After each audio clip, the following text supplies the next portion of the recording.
Hi, I'm Wayne McGraw with the Garden Astronomer. Thanks for listening in today. This time of year, between mid-July and mid-August, the Perseids meteor shower returns. It peaks around August 11th through the 13th, and if you've never seen it, you're missing one of the best showers of the year. You might see dozens of meteors an hour or more if you get away from the city lights.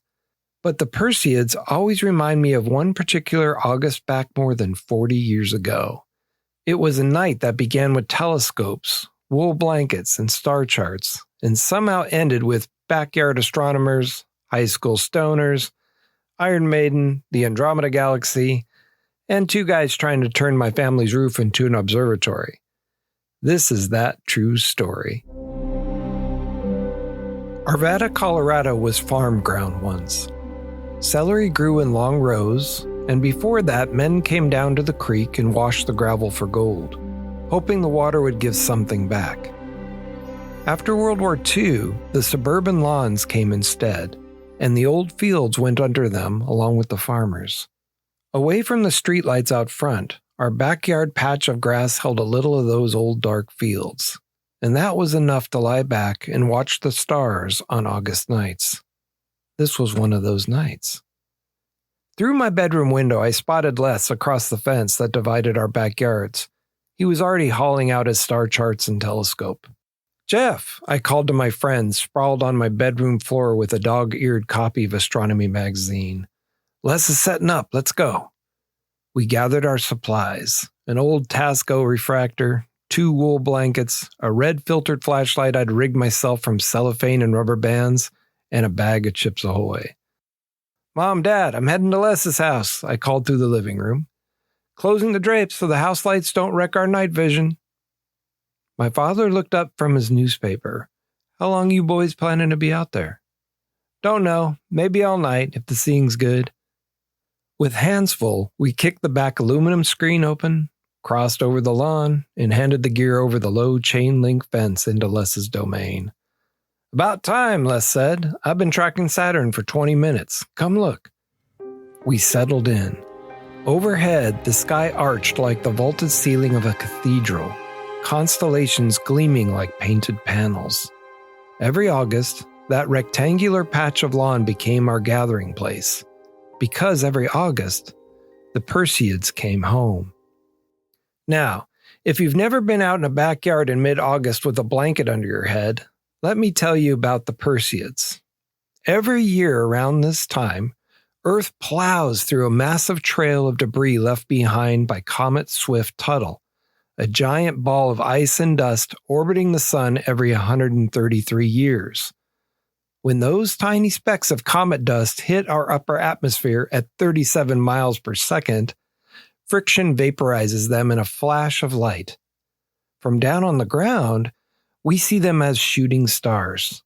They call them the Perseids because if you trace their glowing tails backward, they all seem to point straight to the constellation Perseus. People have been watching this annual display for more than 2,000 years. Now, that night under the Arvada sky, none of that science and history mattered.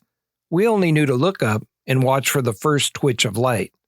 "There!" Les's voice cracked the hush, his finger tracing a silver streak across the dark. "Oh man, I missed it," Jeff groaned. "Where?" "Too late, it's gone." It was a quick needle of white light on stitching the seam of the sky before dissolving into nothing.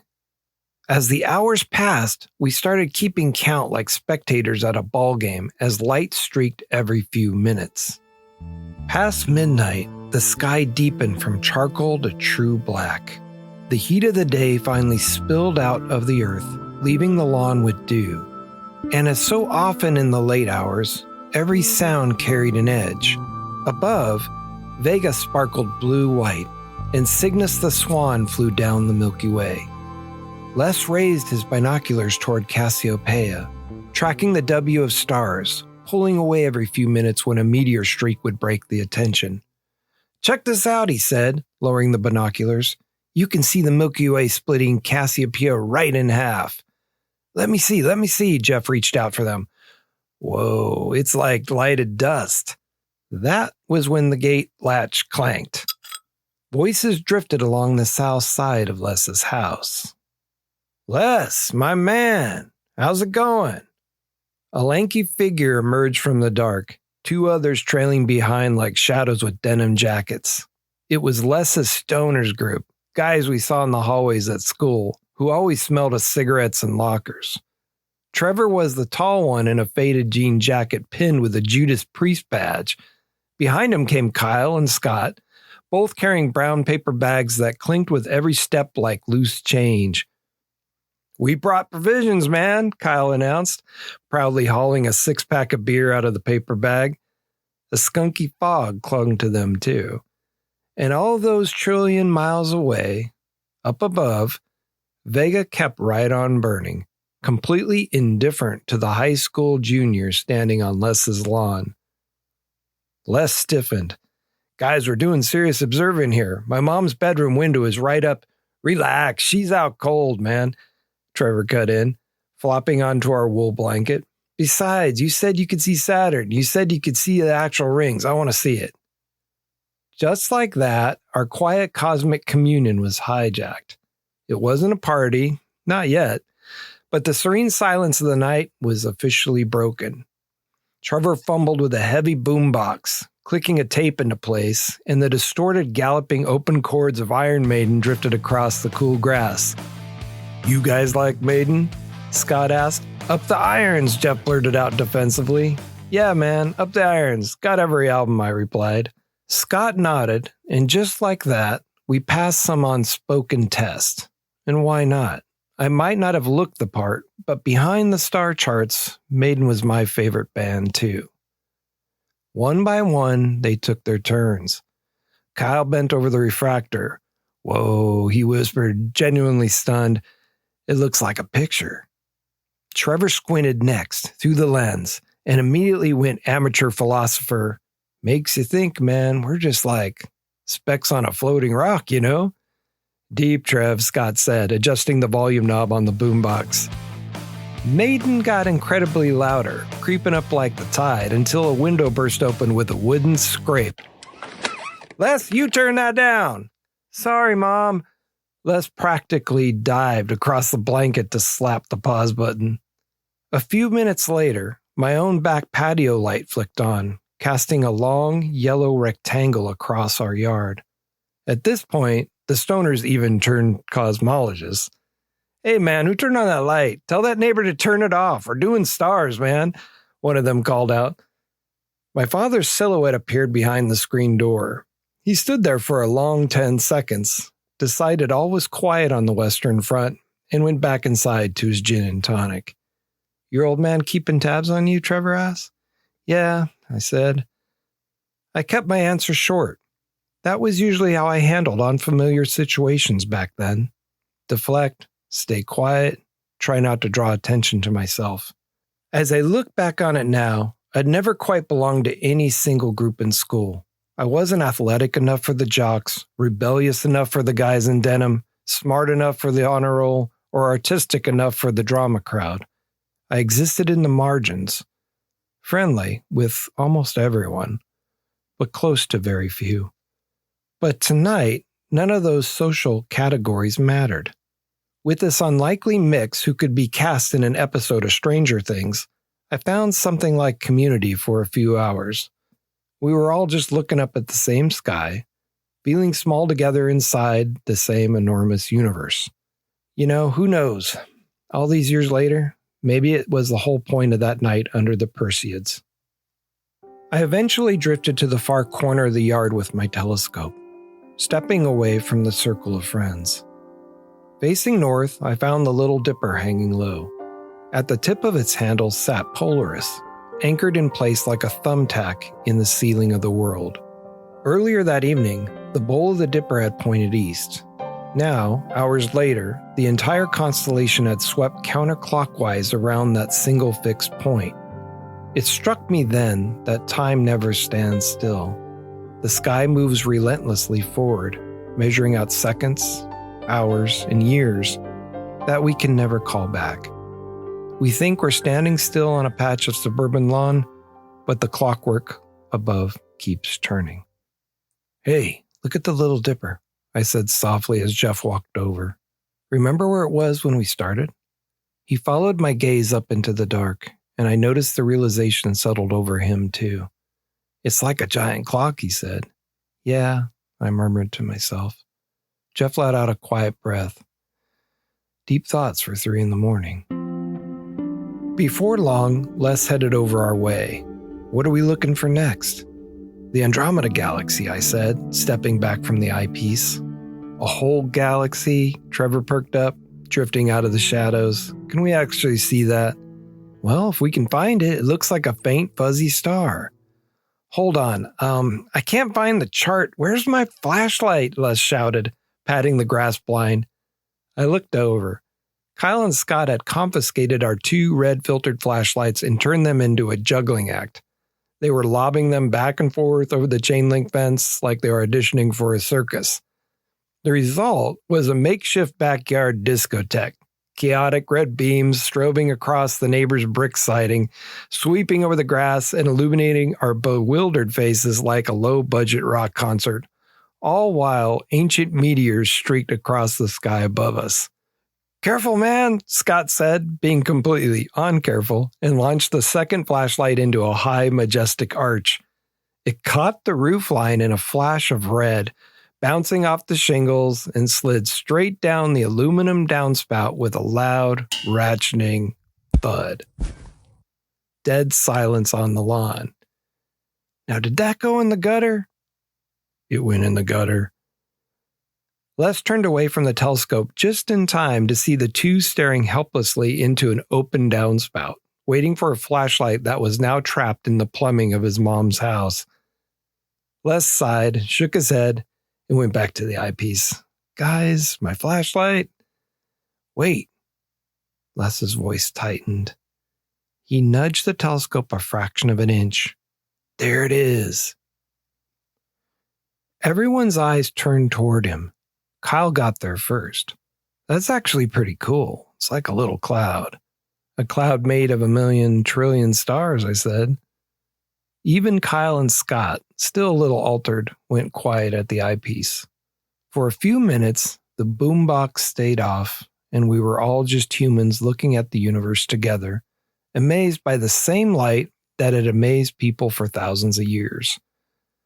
2.5 million light years away, I told him, unable to keep the wonder out of my voice. What does that even mean? Kyle asked. We're literally looking back in time, I said. Every photon hitting your eye right now missed everything else in the entire universe just to land in your eye.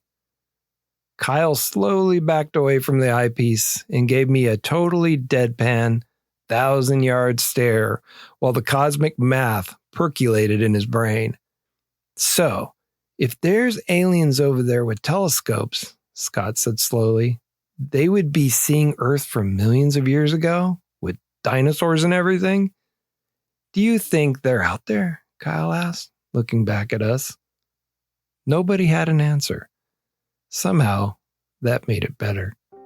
In those final hours before dawn, a familiar figure began his slow climb above the eastern horizon. Orion the Hunter with his belt of 3 stars. Look, it's Orion, Les said, pointing east. Is he a winter constellation? Jeff asked, yawning. He is, but he rises a little earlier every night. His showing up means autumn's coming. There was something bittersweet in that.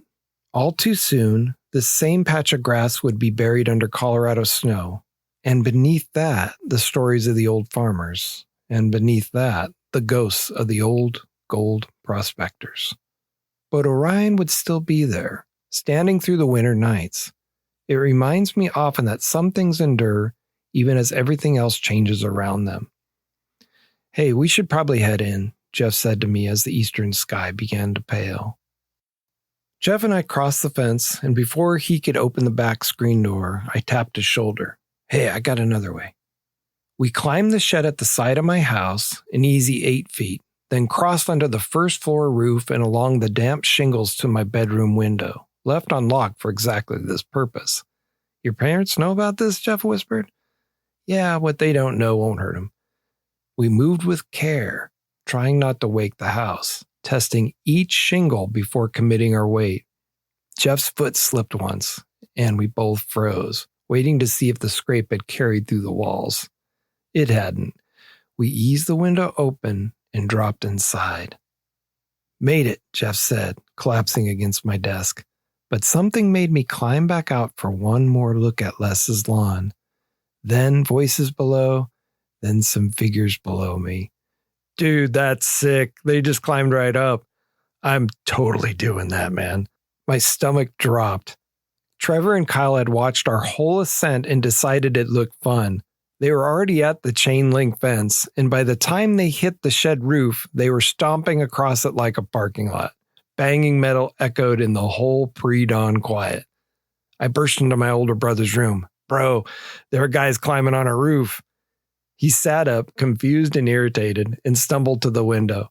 Sure enough, two figures were navigating the shingles like they planned to stay a while. One of them gesturing at the sky and talking at full volume, like he was standing on Everest.